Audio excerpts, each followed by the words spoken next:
We've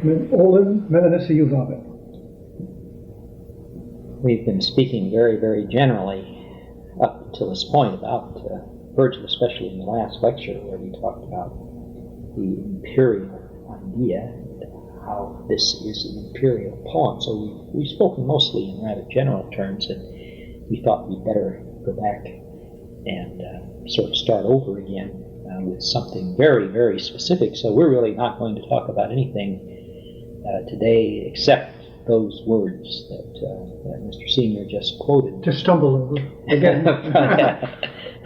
from the very... I almost left out olim, which is one of the most important words. Right at the beginning of the poem. Forsam et haec olim meminissa juvabit. When we sit here so quietly at this table, you just can't declaim, can you? I just can't. It isn't the same. When we used to stand up in front of class and we had a couple hundred people in there, you could shout it out. But I don't know about Virgil. You know, he's not really a declamatory poet. He's a quiet poet. We've spoken about this before, I think, haven't we? On these tapes, that is that Virgil is an interior man, and really the declamation, that's not his style. That's Cicero, but not Virgil. Yeah, no, he is he's a quiet man. He's a very modest poet. You can declaim Homer. You really can declaim Homer. In fact, just to maybe I mentioned this when we were talking about Homer. I once had a teacher, an English teacher, who had memorized some passages from Homer in Greek, and every once in a while she would recite them, and it was just stunning. All she wanted to do was give you an idea what it sounded like, and it was splendid. The sound of Greek, and she did declaim it, I must say, and you can do that, but it isn't Virgil's style. Forsam et haec olim meminissa juvabit. We want to just take that sentence and maybe spend the whole afternoon. Not a sentence. Well, it's half a sentence. Spend a whole afternoon on it. It's a line anyway. It's a hexameter line, made up of very, very little words for the most part. At least the first row of little words, perhaps and if and hope. The words like that. It doesn't really take a leap until it hits the word meminissa. Surely everybody knows what that word means. Mem, that root that occurs in memory and remember. It just means to remember. But let's take it just word for word. It might be helpful to remind everybody where this occurs. It is right at the beginning. It's after the shipwreck. See, we can't take it word for word. We have to try to put it in the context. I think it's necessary. And maybe read the whole passage in which it occurs. But remember, this is right after the shipwreck. And after everything else has happened, now this, I think we spoke in the very first lecture about that the poem begins with a disaster, and then it leads to another disaster, one after the other. It's a series of disasters. The first thing that happens in the poem. Now we have to distinguish the poem from the story, because there's a flashback here. He has a shipwreck. He lands in Dido's country. She's the queen of Phoenicia, northern Africa, the queen of Carthage. She came from Phoenicia. She's the queen of Carthage, and she asks him to tell his story, and then he goes back and talks about burning Troy. So if you want to talk about the story begins in a disaster, namely the fall of Troy. Yes. But the poem begins with a shipwreck, with a water disaster, and that's what we're talking about here. And it appears that all of his comrades in the other ships are lost, and that here they are again, washed up on some islands or some land that they don't know. without any means, with all of their, even the few things that they took away with them, now gone. He saw the ships go down. Yeah, One after yeah, the other. yeah. There were 7 of them. Yeah. And down they went, and he alone survived. So he thinks at this point that they're all wrecked. Yeah. And he just has his few comrades here on the one ship. It turns out some of them are saved, but he doesn't know to be saved. But so he addresses them, and he begins by saying, "O comrades, for ere this we have not been ignorant of evils. O ye who have borne a heavier lot, to this too God will grant an end." These are all very famous lines. He says, "Oh, all of that, O ye who have borne a heavier lot," that's "O posse graviori." "O posse, you have suffered. You have suffered." Or he says, born here, a heavier lot, graviori. Those words are so Virgilian. That is, that I think in the very first lecture we talked about that motif of suffering, and of passivity even, and the idea of weight. That is, I think we talked about this as a heavy poem, and here are both of those ideas. "O posse graviori, you who have suffered even worse things than this. God will grant," he says, and then he reminds them of a few things. "Ye drew near to Scylla's fury and her deep sea." He gives you a little bit of history about what has happened to them. "Ye drew near to Scylla's fury and her deep echoing crags. Ye have known too the rocks of the Cyclops. Recall your courage and put away sad fear.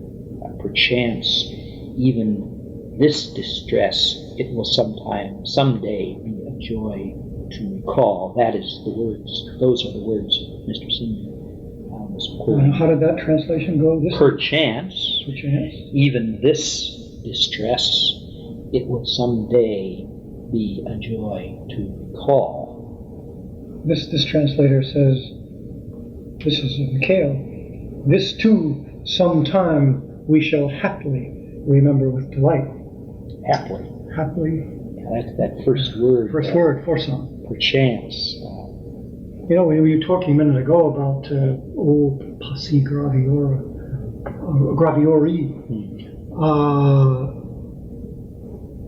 it is graviora. I'm sorry. Yes, graviora. I got it written down wrong in my book. My memory came up with the first one. Yeah. "O posse graviora." It's just a neuter plural, just grave things. Heavy things. But I was thinking of stopping just for a minute on that word. You spoke of heavy. Those are words that are used of pregnancy too. Yes, gravid. A woman is gravid. Yeah. And labor, of course, is used. Virgil has that quality. He used the word bear, to bear a child, to bear a misery. There's something very profound about those words, not only having to do with suffering, as they do have to do with suffering, but also having to do with a pregnant suffering, that is, a suffering which has significance. Now, Virgil is full of pregnancy. We just as we turned this tape on, you had said that the last time we had ended on the idea that despite all the sadness, this is a poem of hope. That is with the Imperium Romanum, that there is a prediction here, there is a prophecy that something will come of this. And while Virgil is, without question, I think, the saddest poet in the world, He just retires the subject. Yet at the same time, it's a pregnant sadness. It's a sadness which has that notion that somehow there is a significance to this. I don't know what it is, he says, or Aeneas will say, but I know that there is a meaning to this. This is why, one of the reasons why, but I think the chief reason why it has haunted the Christian imagination. That is, that of all the pagan poets, Virgil has been taken in as the most pregnant with Christianity. It is, when you think about reputations, that the two rivals for the greatest poet who ever lived, there are only two, it's either Homer or Virgil. And during the Middle Ages, there really wasn't any Homer. For one thing, the poems lost, so there just wasn't literally any Homer.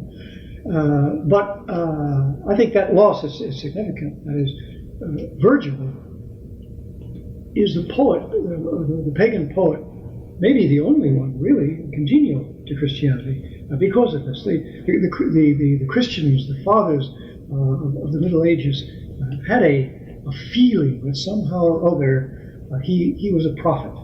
And sometimes they even exaggerated that into a cult, which I think we might have mentioned before. But when you talk about that word passi and that word passion, the passion of Christ, the suffering of Christ, the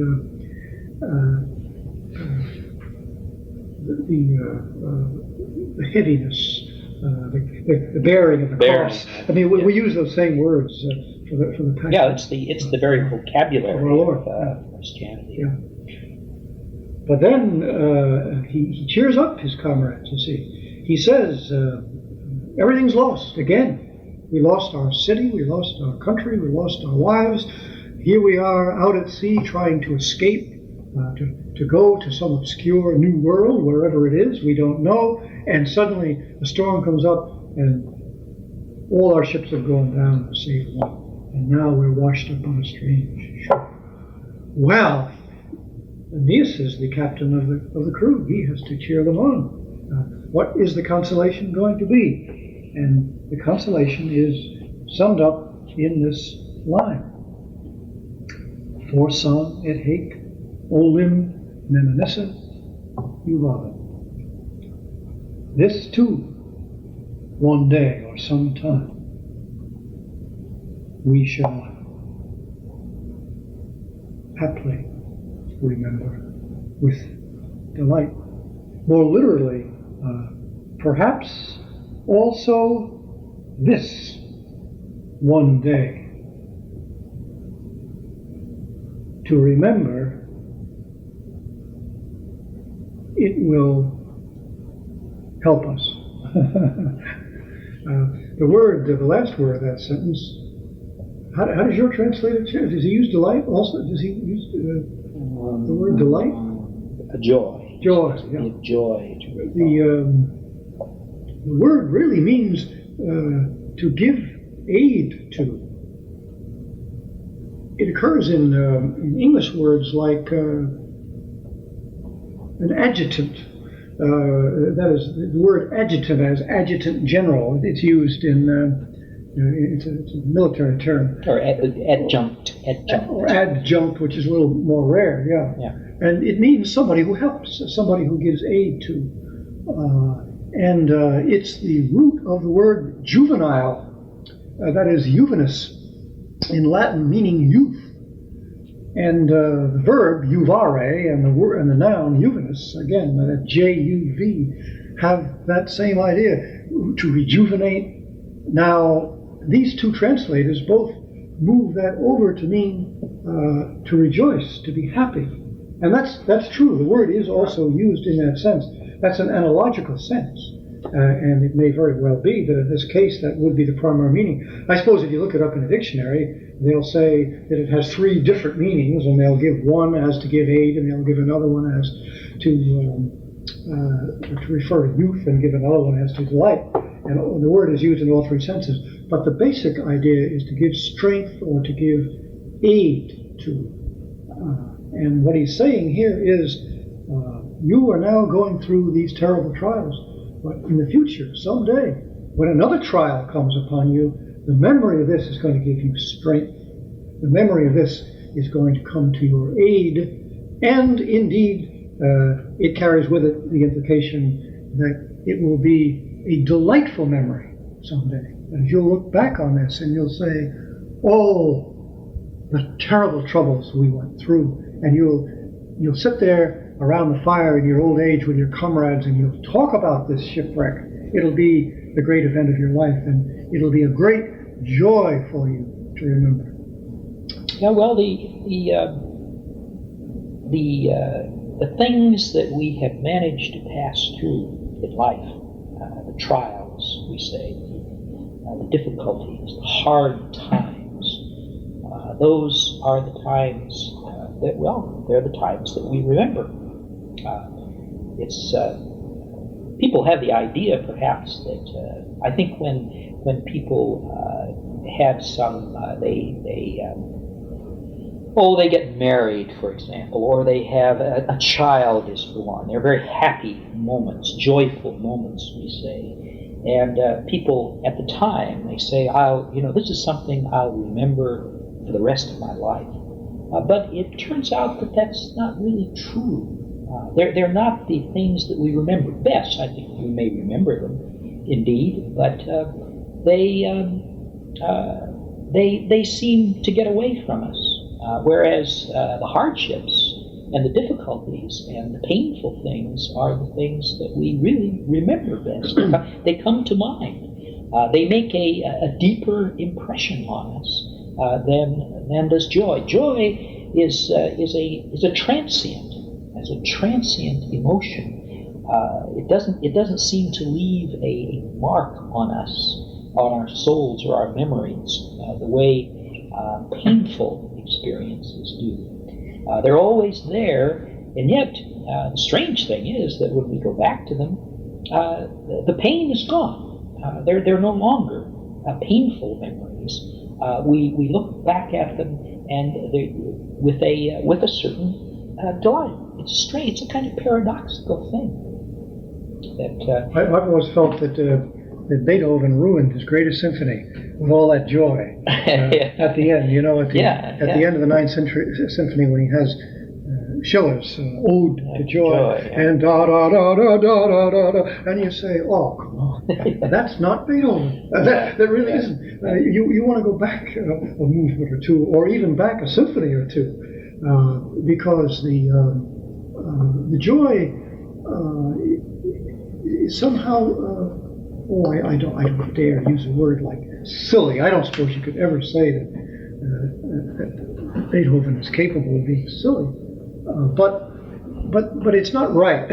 Well, there's a kind of overstatement involved in it, it's kind of bombastic. It's some of the Romantic poets. Schiller, of course, was one of them. It was that poem that Beethoven set to music, and the English poets tried the same thing. Shelley is full of these joy passages, and they're not real. Again, he was one of the most. I wouldn't use the word melancholy. He was downright unhappy, almost all the time. A man who despaired.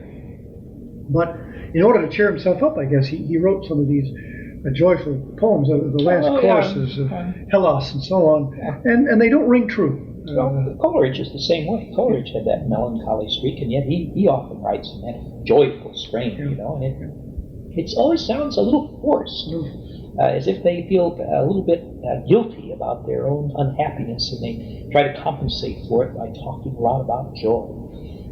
But it isn't.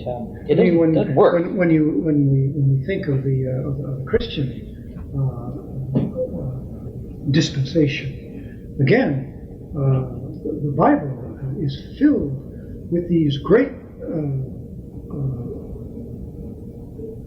laudatory hymns of praise. The canticles, for example, throughout both the Old and the New Testament, and of course the Psalms. There are these tremendous words of praise, and almost inevitably in those great hymns there is that recollection. Oh God, you have brought us out of Egypt. You took us through the Red Sea. You brought us through the wilderness. When Moses struck the rock, you sent the water. That is, those words, those memories of the disasters will be, talked about over. God brought us through those disasters, and therefore we sing the joy. But the joy of the Bible is a very heavy joy, and it's prophetic. It's a pregnant joy. It's always about some tremendous thing to come. In the Old Testament, of course, it's the great prophecy of the Nativity, or the Incarnation. But even with the coming of Christ, then we have another prophecy of the end of the world, of the joys of heaven. But we are never told that our rejoicing is something in itself. Even in those great hymns that end the book of Psalms, you go over the last, was it 4 or 5 of those Laudate, Domine Psalms, where things are called upon to rejoice or to praise the Lord. The rocks and the frost and the cold. Again, all those harsh things are called upon to praise the Lord. So that it isn't just simply the idea that everything's going to be a lot of fun. You were saying that in the great events of life, it's true, when you get around the fire in your old age, in winter, the thing you remember is what you have been through. Yeah, you talk about the winter, and if it's cold in the winter, you say, well, this is a cold winter, but it isn't as cold as the winter of 1912, you say, or something like that. You say, now there was a winter. Now it was really cold in 1912. Or young fellow, you may think this is a war, but it's not the war that we went through. No. That is, old soldiers remember the battles, and they remember the deaths. They remember we're not making light of these things. That is, they remember the most terrible things, but they remember them with a delight. Isn't that, among other things, what Shakespeare means by those lines? Nobody knows what he means, but among other things, he means about the coral. His eyes. His eyes are coral. Nothing but doth suffer sea change into something rich and strange. That is, those lines are so mysterious that I wouldn't want to translate them. But among the meanings that come to mind certainly is this, that in the memory, things are turned into something like coral. The way coral takes anything that sinks to the bottom of the sea, a corpse of death, and turns it into something splendid, something magnificent. Yeah, well, that's a song, of course, about, presumably, about the death of the young man who hears the song. It's about the death of his father. There's a thought here that his father is now lying there at the bottom of the sea, and the song that he hears is a song that sings about how everything undergoes this sea change that turns them into something beautiful, something rich and strange. Now that's Shakespearean, and we wouldn't want to identify it with Virgil, but it has a Virgilian strain in it as well. Yeah. That is, it is peculiarly Shakespearean in its extravagance. I think Virgil would be more likely not to have thought of anything quite as rich and strange as that. Yeah. Virgil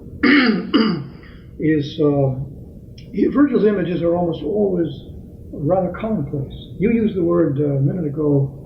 You said he's modest. Yeah. Shakespeare's not modest. That is, I don't mean as a man, but I mean as a poet. His images are not modest. They're extravagant. No, it's for an Englishman whose humor is supposed to be always understated. Shakespeare overstates. England has changed. Well, that's the Renaissance. Yeah. That overstatement, or you used the word a while ago, bombastic. Yeah. That's the style of the Renaissance in general. Everything, the architecture, everything else is bombastic, and Virgil is never bombastic. It's always very quiet. Understatement, I'd say, if the English learned understatement from anybody. They learned it from Virgil. Well, isn't that true? That is Virgil. Virgil had a tremendous comeback in the 18th century, following upon the translation of Dryden, I think. And it may be that your 18th century man was more Virgilian, believed in staying within the classic bounds. Yeah. Whereas in the previous age of the Renaissance, there was a deliberate overthrow. Breaking away from the classical. We call it restraint. That's another word we use.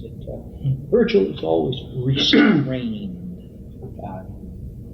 That is in this line that we're picking out as one of the greatest lines that he ever wrote. There isn't a single unusual word in there.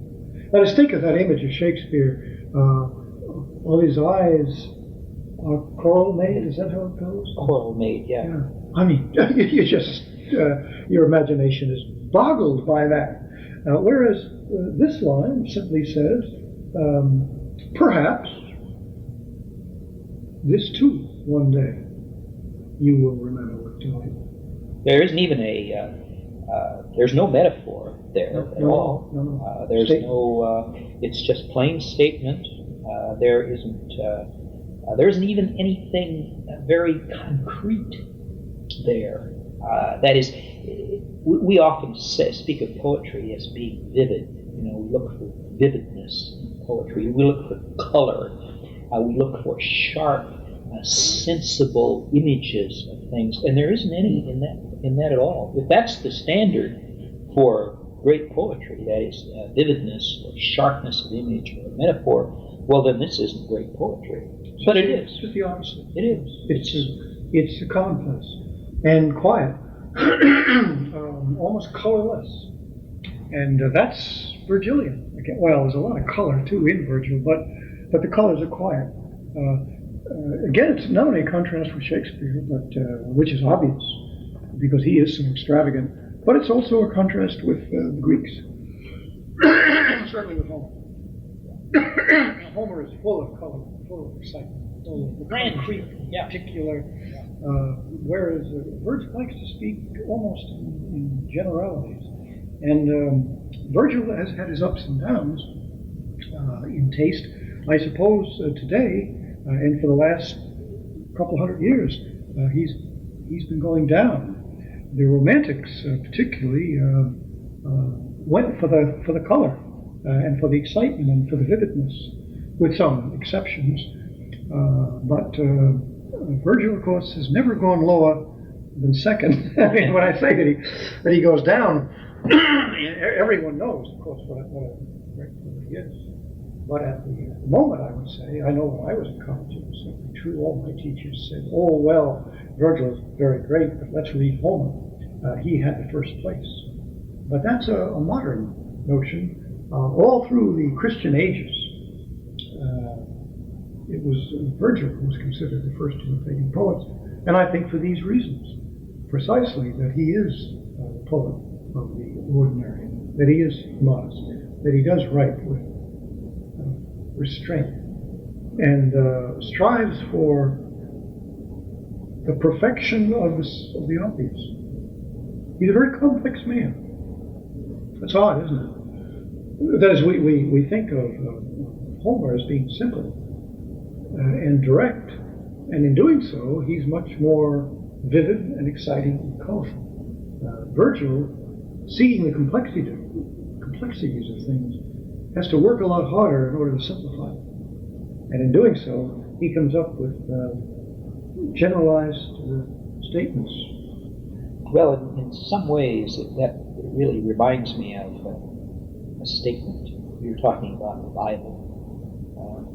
Cardinal Newman characterizes the style of the Bible as being, he says, simple and profound. He says it's a combination of simplicity together with profundity. He says when someone has something very deep to say something, someone who's very serious has something very, very deep to say, they can't find words that are adequate, and so they often say something very, very simple and something very, very obvious, and that somehow that great profundity goes along very well with great simplicity. It doesn't mean that it's necessarily easy to understand.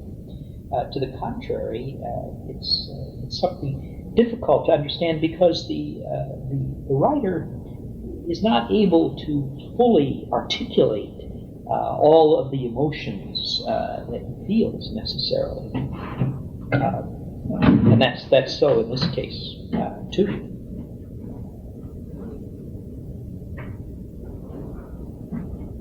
I just ran into the other room, got back because as you said that, I was reminded of a quotation, which, if I can find it now, I have a magazine here, and I was just looking through it, and there was now of course you'll hear me going through these pages, finding this thing, but it illustrates that so well. This is the quotation. It's a terribly unique experience. And there's a picture of a man here. He looks like a fairly young man to me. This is Neil Armstrong. And it says, still boyishly homespun, pondering a question from a student. He was giving a speech at this university. Pondering a question from a student on how it feels for him now to look at the moon. And he said, it's a terribly unique experience. No, that's an example, isn't it? I mean, Neil Armstrong is one of these. He had a profound experience on the moon. There's no question about that. And someone says to him, well, Mr. Armstrong, or is he Colonel, I guess, Armstrong, when you look at the moon now, how does it feel? And he says, well, it's terribly unique. Which just about means, well, I can't really tell you what it's like. I can't find any words to explain it at all. But that's good. It really is. In its simplicity, in its very boyishness almost, it's good. Of course, I think Virgil is a horse of another color. He works at simplicity. That is, he's a very complex man. Who, after all, it took him 10 years to write this poem. I can't believe that Homer took more than an hour to write his poem, more than the hours it takes to recite it. Yeah, well, it has that great spontaneity. That Virgil is studied. This is very studied by. You could imagine Virgil going over that line, saying, "Is there anything I can do to make that line simpler than it already is? Is there any way does it have too many words? Maybe I could get rid of it." I bet he started with a paragraph. And he got shorter and shorter. He worked it down. Use tweezers. Should I say hake et forsan, or should I say forsan et hake? Every word, every syllable is placed and tried. And he himself used an ugly image for it. He said that it was licked into shape, the way a she-bear is said to lick her cubs into shape. There's a legend that when the little bears are born, that they're formless, and that the mother licks them so that their noses come out, as you work, almost as you work clay. And he says that's the way I wrote my poem, and it certainly does seem to be that way. There's another question comes to mind too, which is has to be inserted here somewhere. I don't think we talked about it before, or did we? That you can't really translate this either. That is, Homer translates very well. But Virgil is so much in the words that these translations tend to lose it. Well, you see, the problem is that when you translate something that's already simple into another language, it comes out sounding rather flat. That's why we've given you several translations. I have still another one here, which says, perhaps one day you will enjoy looking back even on what you now endure. That's flat. That is flat. Yeah. One day you will enjoy. Yeah. That's not right. Yeah. Looking back even on what you now endure. And it's too many words. Just look at the number of words. I mean, that's quite... He's trying to be clever, too, with the enjoy and the endure. Yeah. But 1, 2, 3, 4, 5, 6, 7, 8, 9, 10, 11, 12, 13, 14 words it takes to translate 6 words. Now that's characteristic of English and Latin. Latin is a very concise language, and you can often say things much more briefly in Latin and English. It's kind of an epigrammatic language in a lot of ways, but still, even at that, you'd expect to be able to get it down. And he tries to use simple words, you see. Perhaps one day you will enjoy looking back even on what you now endure. He uses almost He's trying to be literal. Yeah, he's trying to be very literal and to use words of one syllable, mainly of one syllable, just as Virgil. But in doing that, he loses the effect. Yeah. And I suppose we'd have to say that Virgil is the first poet that we're going to worry about this. I think we mentioned before that in conjunction with this course, we tried an experiment. This whole course was an experiment, but along with it, we added a kind of laboratory of Latin, trying to get college students already too late in life to go back into their childhood and do what the little schoolboys had done for 2,000 years. When in the Middle Ages, when a boy went to school, I say a boy because the girls didn't go to school, or they did. They went to a girls' school, I should say, and learned different things. There was a sharp distinction between boys and girls once upon a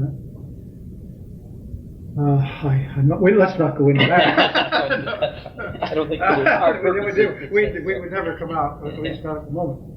I think we've talked about it. We've touched upon it before. But so I said school boys. But when the little boys, they went to school at 7, which was considered one of the dates for the age of reason. That was much disputed. Anywhere between 7 and 12, the theologians argued about, philosophers argued about when is the age of reason. But the youngest anybody, I think, ever put it was 7, so that the children would be sent off to school at 7. But substantially what they did is memorize the Psalms. I wish I had in front of me a page of an essay by Hilaire Belloc. He wrote, Belloc did a lot of very short essays, and he put them into books called On This and On That and On Nothing and On Something, and they were just collections of really what amounted to thoughts that he had about things.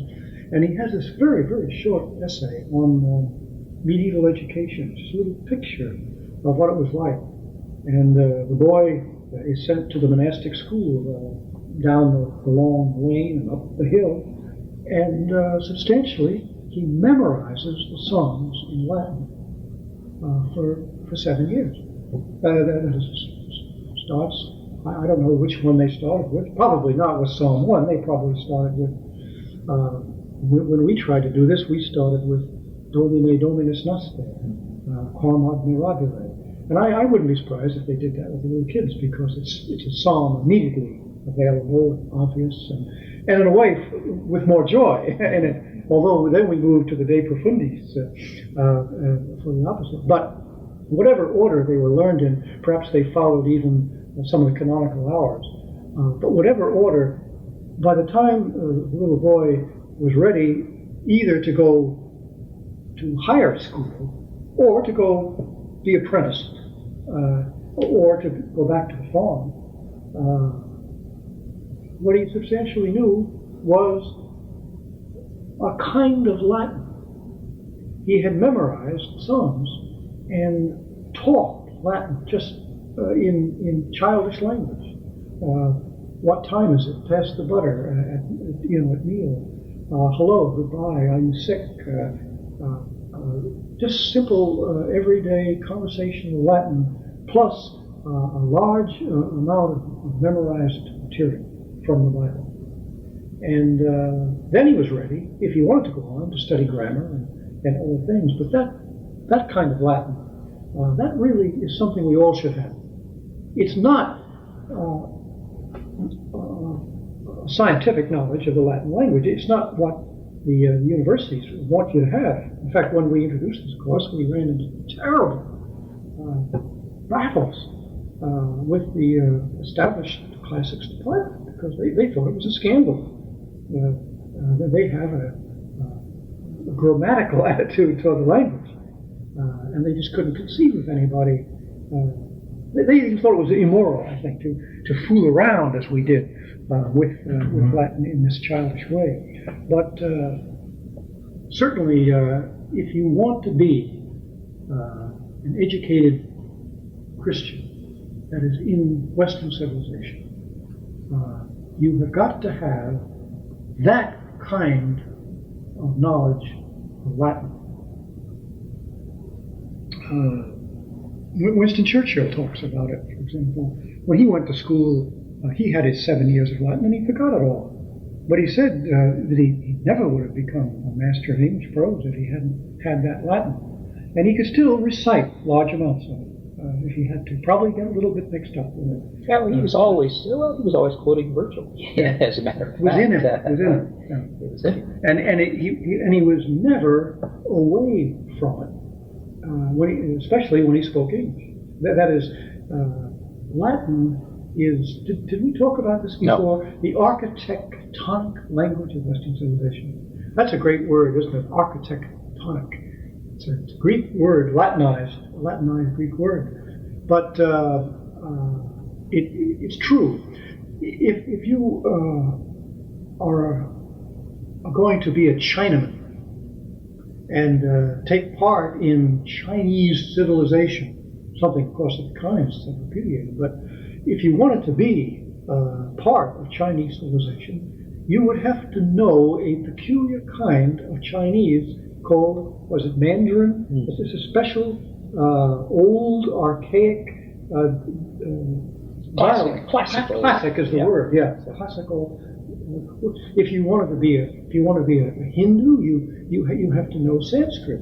If you want to be a Muslim, you have to know classic Arabic. Now, the Egyptians don't speak Arabic. The Afghans don't speak Arabic.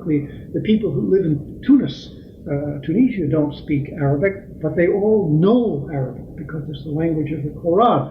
That is, it is the language of Muslim civilization. Now that has, right up until the present generation, that has been true of Christendom. Latin has been the language of Western civilization and the language of the church. And officially it still is, but it's being lost. And it's if it is lost, then the civilization can't survive, because it will not have its language. Yeah, well, even in our times, when Latin ceased to be taught in schools in general in this country to the ordinary person, and the church continued the Mass in Latin, the ordinary person sitting out there, with or without his missal, day after day after day heard that Latin, and it became accustomed to it and knew pretty much what it meant. That is, he knew the responses, and he was. It wasn't really that he couldn't have read anything in Latin. Couldn't have translated anything in Latin. Oh, but he had absorbed it. It was familiar, and that was part of that continuation of that Latin culture. And when that's gone, then everything is gone. That is, there's nothing left at all, because because the education doesn't provide it, and the church doesn't provide it, and so you have the whole thing is lost. The word architectonic, the word the idea there is that there is a basis or a first or a beginning or a principle. It's like as architecture stands to the other trades of building, so Latin stands to all the other languages. And as a matter of fact, the English language is about 80% Latin anyway. That is, 80% of the English words are Latin words. So the vocabulary isn't really a great problem in Latin if you just stop and think a little bit. If you look at the word memonica, for example, it shouldn't be too hard to look at it and see that the word memory is in there, reminiscent, remember, and so forth. And once you get on to the relation between Latin and English, your understanding of English is deepened. It's made profound again.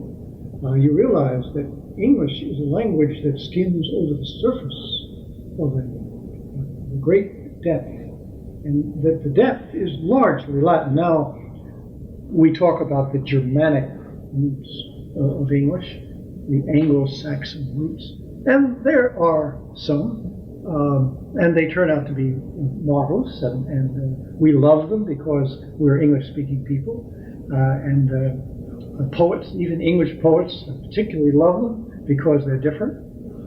But they constitute only about, at the most, 15% of the language. Probably even a little less.